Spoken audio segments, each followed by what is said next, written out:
As a result of the boycott, the Asian business community is ensuring that the suppliers boycott or do not supply cosmetic goods to black-owned businesses. That is the word on the street, and so we are going to look at that through this video. I'm going to explore the dynamics of it. At the end of the day, we'll come back to give you a comprehensive analysis. So let's go into the videos. Community is making a mistake trying to block black businesses, and it's gonna cost them a lot. This move was taken straight out of Donald Trump's playbook, and it's a terrible one. Stick with me, y'all, because if the Asian suppliers won't sell, they will suffer the same fate as the U.S. soybean farmers. Let's talk about it. In 2017, the United States slapped tariffs on Chinese imports as a result of the trade war. China at the time was the world's largest consumer of soybeans, buying roughly 60% of all U.S. soybeans. But in July 2018, China placed a 25% retaliatory tariff on U.S. soybeans, making U.S. soybeans the most expensive soybeans to buy in China. So the Chinese didn't buy from the U.S. farmers, and the U.S. farmers had to find other buyers like Mexico, Egypt, and the EU. But they had to sell it at a discount as low as 24% off, and the US government had to bail out the soybean farmers, giving them $23 billion. But long term, this cooked the US farmers because China stopped buying from them. They bought from Brazil instead. So you see, deals were made, and China may never rely on the US soybean market like they did in the past. In this case, the Asian community is the US, and in a weird way, the black community in this situation, we're China. See, we've got money, so you don't have to supply us the stuff, but as businesses go and find suppliers who will, just know they're never coming back. And you see, this was always the goal. You guys are just speeding up the timeline. And once again, this isn't about race. This is about economics. Most blacks don't have hate against any race. We just know you don't like us and we don't want to spend money where we're not liked. That goes for all races and people who don't like us. So this isn't personal. This is business. This is not a smart move. So apparently, the large Asian beauty suppliers, like the supply chains and whatnot, they're trying to counterattack the boycott by denying black business owners access to purchase goods. This is not smart. Like, do you realize, given the money that we have, we'll just go elsewhere. We'll just pay another country to create the goods for black people that are probably better for our health than the chemicals that we get from China. That wasn't smart. There's an entire beauty supply chain industry built around creating or manufacturing black beauty products in Asia. What do you think is going to happen to those companies over in China that are the supply chain for beauty products if we decide to just get them elsewhere? Are they just going to continue to sell beauty products to Asian chains that aren't making any money or even able to sell them? Because why would those chains even buy any more product if they can't sell the product they've already got?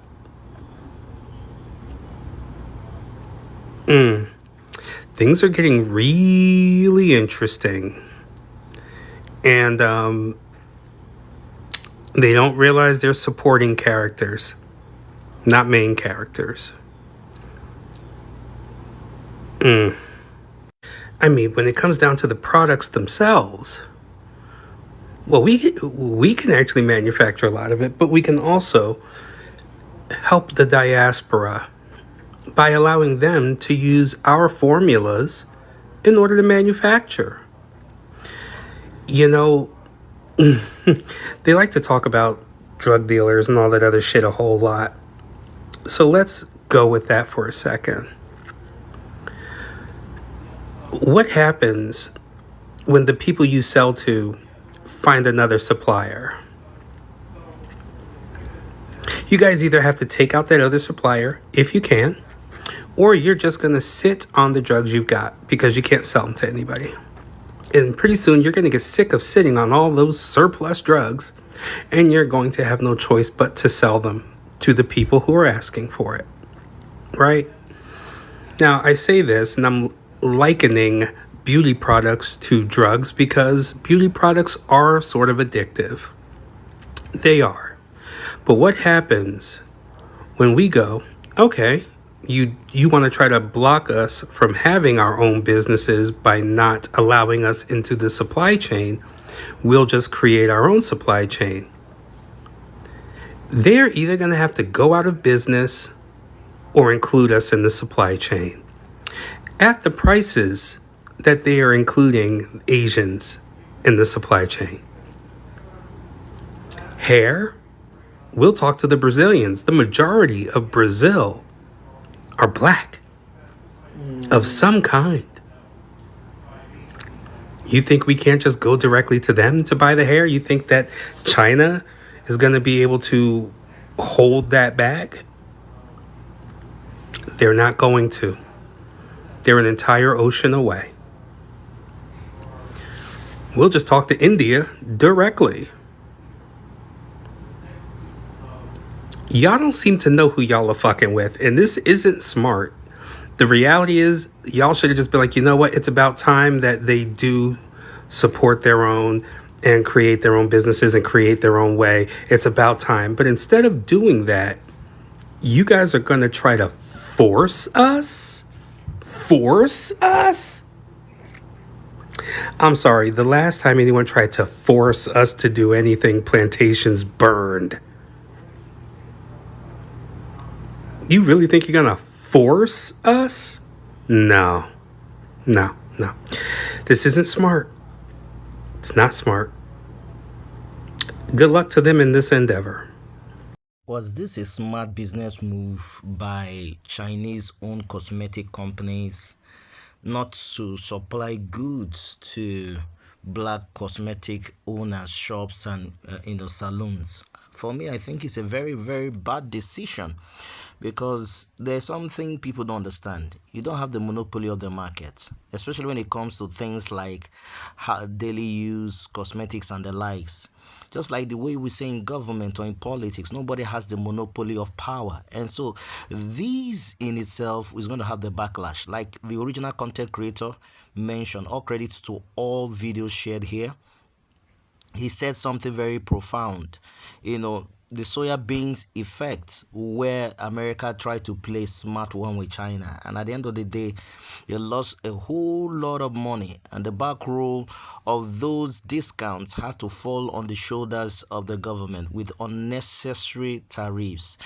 These may pan out in this situation, putting into the fact that there are other beauty, cosmetic companies that are around the globe. And so the black community could go there to go and assess their own goods. So if you're just coming across my YouTube channel, please do free to hit the notification button, hit the subscription button. If you like what we do, please subscribe. So we'll be going back into the video, hanging for more clips. Added amendment to the Asian hate bill to say that it's a hate crime to boycott Asian businesses. What? How the fuck are you going to make black people spend money with you? What stage of grief is this? Force? I find it funny that they're running to the white man to get the white man to force black people to do something, but you're not asking those same white men to patronize your businesses. Why is that? There was always something unsettling, going into a black beauty supply store, looking for a lock cap, which I wear in a lot of my videos, and seeing an Asian guy behind the counter just hounding me the whole time, right? Like just like eyeing me like a hawk, making sure I don't steal anything or something.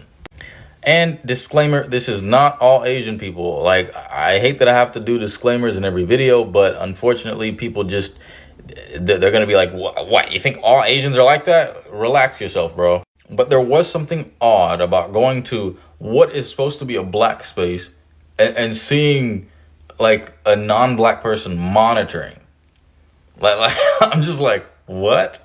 And not every interaction we had was negative, right? Sometimes it was positive, but there were times when you could tell that this person was like actively uncomfortable being there, which I found weird. It's like, why do you have a business in a black neighborhood if you're uncomfortable around black people? Why have a business where a lot of your clientele are black people if you're uncomfortable with black people, right? That's something I never understood growing up. And I understand a bit of the history of why this came to be, but it's like at some point, why did you not just go and get like an Asian beauty supply store and get your own clientele if you're this uncomfortable around black people, right?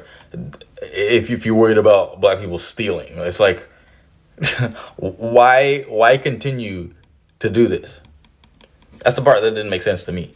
So when people are saying boycott Asian businesses, it has nothing to do with hate for Asian people. It's just, well, why would I want to go shop somewhere where the owner is uncomfortable with me being there? It's like,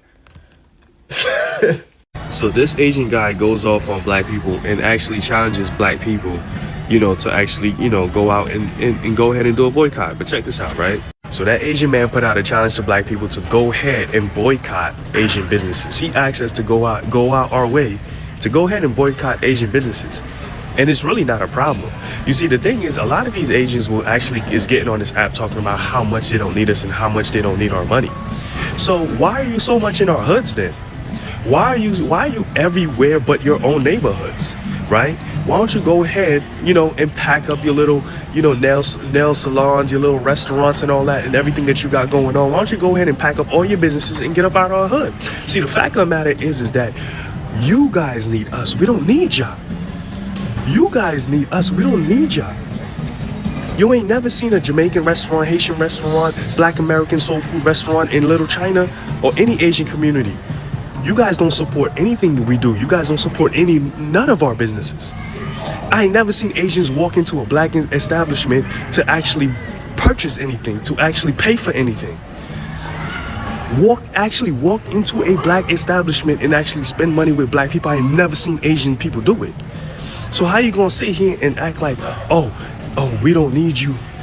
Yeah, y'all need us. The whole world need us. We don't need y'all. We put food in your baby's stomach. Every time we spend our hard-earned money, every time we spend our dollars in your establishment, those dollars are taken out of circulation from our community and is sent to your child.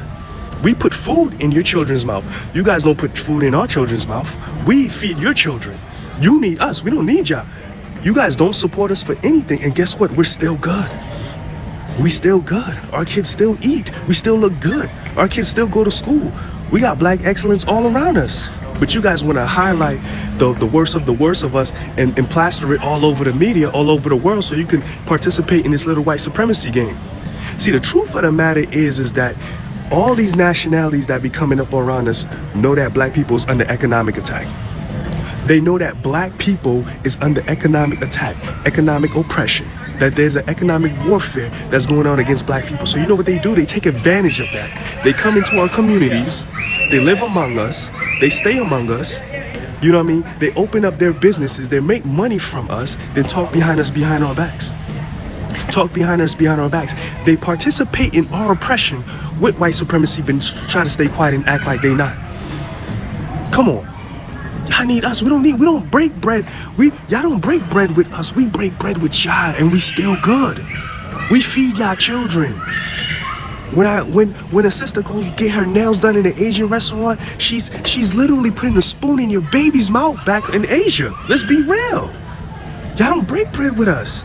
Whatever we say is hot. We make the culture here, that we the ones who's buying. We have the buying power.